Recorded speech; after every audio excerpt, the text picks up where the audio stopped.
Hey everybody, it's your friend Jason Pound here answering the top questions asked by home sellers in today's real estate market. The question we're tackling today is, can I sell my home as is or should I do some repairs?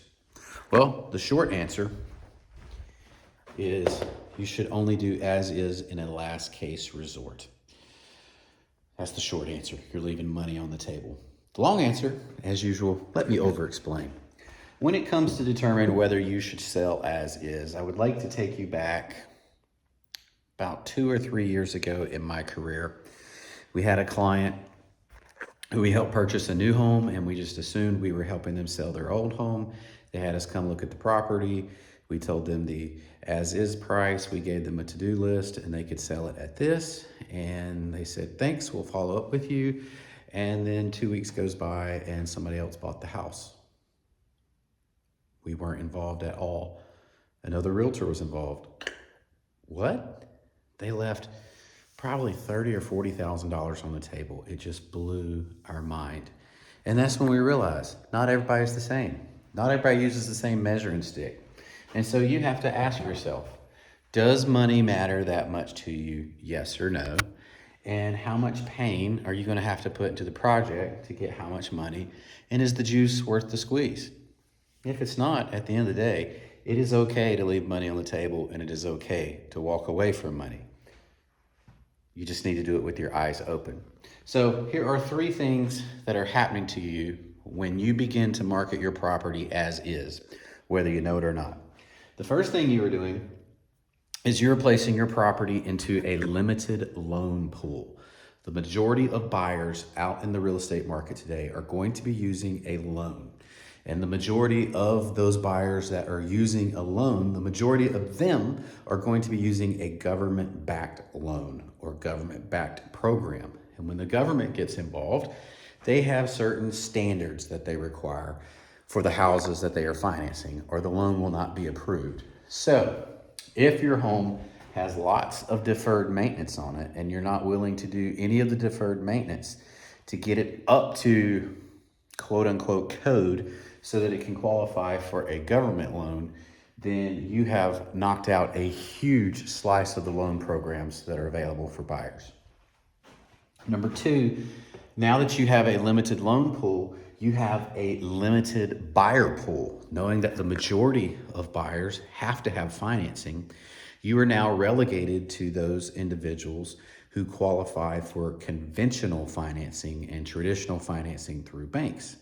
And when you go with conventional and traditional financing without government backing, you have much higher down payment requirements, and you often have higher closing costs associated with those. And the majority of your buyers who are utilizing financing because they don't have cash. They need the loan to buy the house. So when you knock out the government guaranteed loans, the limited buyer pool are those buyers who can qualify for those higher down payment and higher closing cost programs, meaning buyers who have cash in their pockets. Which leads to the third thing. When you are marketing your property as is, and buyers are self-selecting out because they can't get the loan they need, and they're self-selecting out because even if they can qualify for the loan, they don't want to put that much cash into the deal, you are left with negative selection. Negative selection is when your filters are only attracting people who are negative for your situation. For example, life insurance companies that do not underwrite tend to collect a lot of people with deadly diseases. Their premiums are a little bit higher, but there's no medical check, and those people flock. Those people, that sounds disrespectful, but those individuals with those illnesses flock to those companies that aren't checking for those illnesses. Well, through negative selection, you have eliminated the majority of buyers who need low cash loans. You have eliminated the majority of the buyers who need high cash loans, and you are now left with people who have lots of cash. And these types of people are very savvy and want to wheel and deal and negotiate. So when they offer you a price, it is either going to be a lowball offer that's going to hurt your feelings, or number 2, they're going to go under contract at your offer price, But then after inspections, they are going to come back and renegotiate. Either way, you are not going to be getting one of these people under contract unless it is a winning situation for them. And you have done the math and you have calculated what is a winning situation for you. But people with cash expect a return on their investment. And they can't get a return on their investment unless you're willing to take the loss.